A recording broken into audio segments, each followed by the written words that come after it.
Halo guys, welcome back to Korea Ramit bersama orang Korea yang medhot.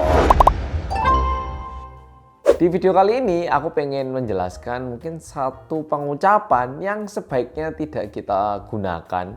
Dan kalau kita tidak menggunakan pengucapan ini, kayaknya orang-orang sekitar dan juga nantinya kalau kita udah menjadi dewasa, atau buat teman-teman yang udah dewasa yang punya anak ataupun ibu bapak yang lagi nonton video ini kayaknya bisa banget digunakan saat berkomunikasi dengan orang lain. Aku sendiri tiba-tiba ngerasa, sejauh ini aku ngerasa cara ngomong kayak gini itu baik, tapi kemarin waktu aku ada perbedaan pendapat sama Jinet, aku ngerasa kayak, wah sebaiknya aku ke depannya jangan bilang kata ini. Pengucapan yang pengen tak bahas di video kali ini adalah, iya aku paham kok sama perasaan kamu. Iya aku ngerti kok apa yang kamu rasakan. Iya aku ngerti sih kayak apa. Ya, pokoknya pengucapan-pengucapan seperti itu mungkin di antara bol-bol bakal mikir, loh mas itu kan bagus, misalnya ada temen kesalahan terus, ya kayaknya aku paham deh, kayaknya bagus loh mas Hanso. Sebenarnya tujuannya itu baik banget, menunjukkan rasa empati. Aku juga bisa merasakan kesedihan yang kamu rasakan sekarang, kesusahan yang kamu rasakan. Tapi dengan kita bilang, aku ngerti kok, aku paham kok, itu serasa kayak meringankan beban orang tersebut gitu. Sekarang coba kita bayangkan, pol-pol itu habis putus sama pacar, sekolah hampir nggak naik, orang tua marah, datang ke aku bilang gini sambil nangis gitu. Terus aku bilang, ya aku bisa paham sih, aku bisa ngerti lah. Mungkin terkesannya oke, tapi alangkah indahnya kalau kita ganti pengucapannya, waduh, oh gitu. Wah, aku nggak bisa bayangkan ya. Pasti kamu sekarang sedih banget ya. Oh, mungkin ada yang bilang, lah apa bedanya Mas Ansol? Yang tadi itu malah ngerti, ini kayak nggak paham sama pembawaannya. Mungkin ada yang bilang kayak gitu. Tapi kalau kita ini lagi berada di kondisi lagi agak sedih, lagi agak down, dan kita udah susah-susah kita bawa keluar, ternyata responnya, oh aku ngerti kok kamu kayak apa. Ini serasa kayak, oh aku ngerti kok. Aku ngerti apa yang kamu rasakan. Dan ini biasanya terjadi khususnya orang tua kepada anak. Pak, aku itu gini. Iya, papa ngerti kok. Iya, mama ngerti kok. Iya. Memang tujuan orang tua itu baik, bilang bahwa aku itu paham kenapa kamu kayak gitu. Tapi terkesan kayak, aku paham jadi udah stop ceritanya. Aku ngerti kok. Kesannya itu lebih kayak gitu. Tapi kalau misalnya kita bilang, oh gitu. Oh, ini memberi kesan kayak, aku ini masih dengarkan kamu bicara. Terus gimana? Kamu kayak apa sih sekarang situasinya? Aku pengen dengar situasi kamu. Oh sampai gitu. Oh lah terus gimana? Kayak aku ini masih pingin berusaha kayak menunjukkan usaha bahwa aku ini pingin mendengar situasi kamu, isi hati kamu. Bicara ke aku. Aku di sini untuk mendengarkan kamu.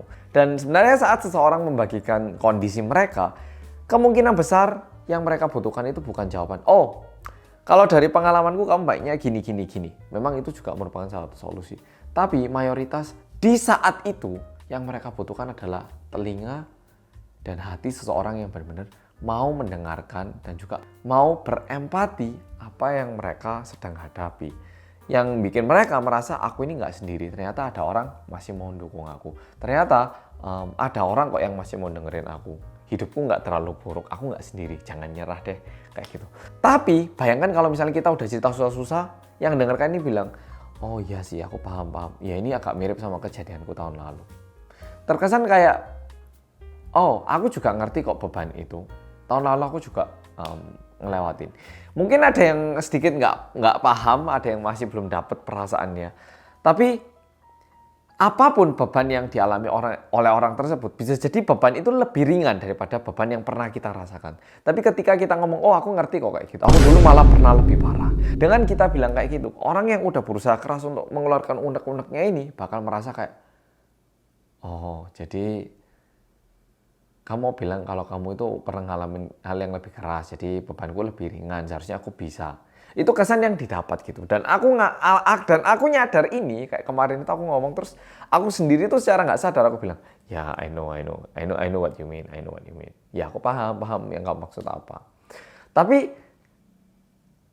tiba-tiba aku itu dengar sendiri pakai telinga aku kayak, wah kok kayaknya kejam banget ya ngomong kayak gitu. Nah sehingga setelah detik itu aku mulai bilang, oh I see.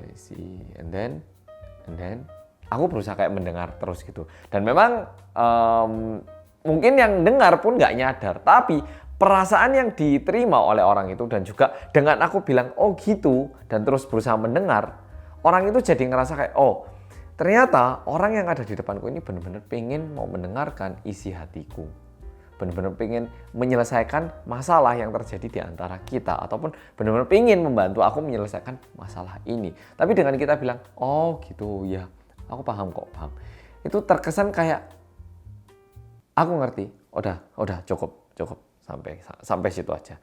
Bisa bayangkan nggak? Misalnya kita udah susah-susah curhat ke orang tua ya, Pak, aku nggak tahu, atau Ma, aku nggak tahu kenapa aku udah belajar susah-susah tapi nggak bisa. Iya Dek, mama tahu kok. Dulu Mama belajar juga nggak mudah kok. Memang kamu harus lebih semangat.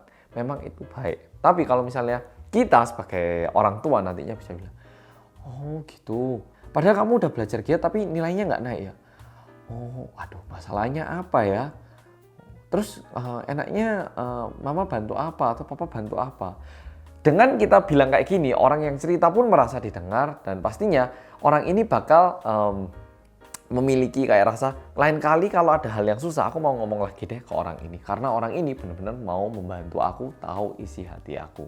Dan kalau aku boleh bilang sebagai seseorang yang baru menginjak usia dewasa, kayaknya waktu aku masih remaja aku juga butuh orang yang bilang kayak gitu. Oh gitu. Lah terus bukan kata-kata oh aku paham kok. Karena aku ngerasanya kita ini lahir sebagai aku kan, bukan kamu.